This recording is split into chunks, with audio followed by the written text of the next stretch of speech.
Ah, le petit salopio! Vous l'avez vu traverser la cour du Louvre à pied pendant de longues secondes avec l'hymne à la joie en fond sonore, tout seul. Puis il est monté sur l'estrade pour se faire acclamer par ses fans, toujours tout seul.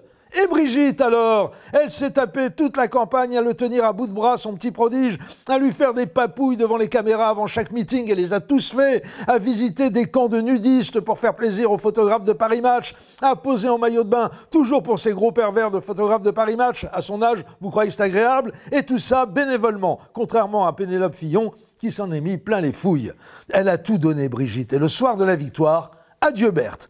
Tu as bien fait le job. Grâce à toi, j'ai ratissé sauvagement l'électorat féminin entre 35 et 90 piges. Mais à partir de maintenant, tu fais profil bas. Tu vas aller m'attendre à l'Élysée. On va te donner un très joli bureau sur lequel tu trouveras un gros dossier avec écrit dessus « pièce jaune ». Et sur le dossier, tu verras un numéro de téléphone, celui de ton nouveau partenaire pendant les 5 ans à venir, David Douillet.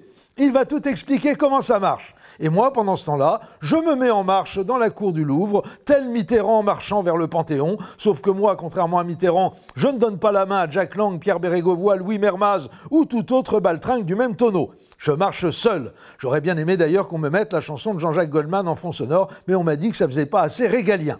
C'est donc avec l'hymne à la joie, à fond les haut-parleurs, que je marche seul face à l'histoire, au pied d'une pyramide, tel le plus jeune chef de l'État français depuis Napoléon que je suis. En termes d'image, ça crée des obligations, notamment celle de couper le cordon avec Brigitte. Puis, je monte sur l'estrade, et toujours tout seul, grâce à Dieu, mon nouveau confrère, pas de maîtresse abusive qui me roule une pelle de force tout en faisant un doigt d'honneur rageur à Ségolène par derrière à l'horizon, pas non plus de Mireille Mathieu en train de pousser des hurlements à côté de moi, ni d'Enrico Macias éructant « Ah, qu'elles sont jolies les filles d'Emmanuel » en parlant des deux grandes blondes de 35 piges que Brigitte a eues avec son premier mari avant de m'adopter.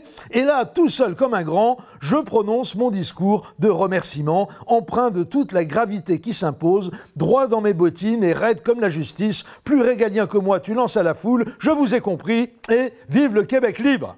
Et après ça, je pars terminer ma nuit à méditer dans un temple bouddhiste avec Mathieu Ricard et surtout pas à sabrer des rôteuses à la rotonde avec Stéphane Bern et Lynn Renault.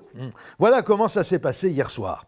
J'ai raté son discours du Louvre au petit Macron à cause d'un coup de fil de mon vieux copain Gilou, un pote qui est ouvrier dans le bâtiment au chômage de longue durée et qui a de bonnes chances de le rester encore un moment. Par contre, j'ai vu son allocution télévisée juste après l'annonce des résultats à Macron et c'était impressionnant. Il faut dire que la première partie, je l'ai regardé avec le son coupé.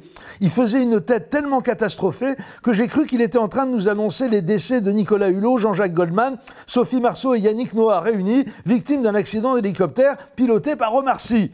Pour un gars qui venait de remporter haut la main une élection présidentielle, ça faisait une drôle d'impression. Manifestement, dans la team Macron, on avait été traumatisé par les accusations de triomphalisme prématuré lancées par la presse suite à son discours pour le moins filandreux de fin de premier tour et les agapes poète-poète qui ont suivi.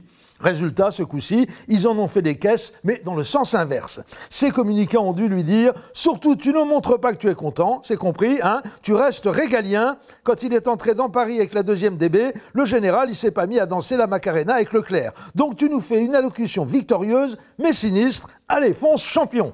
Je crains que dans la team Macron, on ait un peu trop la culture de la com et du marketing. Ça risque d'être son talon d'Achille à notre nouveau jeune président que le Front National a donné à la France. Par exemple, j'ai lu dans un journal que Macron envisageait depuis plusieurs semaines déjà de nommer Christine Lagarde à Matignon. Il y a renoncé après avoir commandé une enquête d'opinion sur elle, enquête d'où il est ressorti qu'elle n'était pas suffisamment populaire. Quand tu gouvernes avec les sondages alors que tu n'as même pas commencé à gouverner, c'est pas bon signe.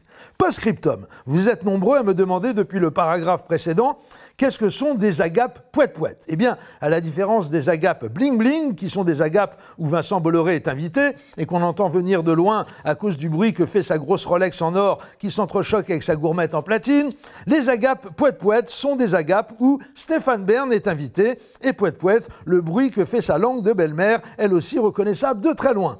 Et quand je lis dans la presse que Stéphane est un proche du couple Macron, ça me remonte bien le moral. Je me dis qu'avec des hommes d'influence du calibre de Stéphane Bern dans son premier cercle, Emmanuel Macron va peut-être avoir un peu de mal à rentrer dans l'histoire, mais au moins il va nous faire marrer. Vive le régalisme poète-poète! À lundi!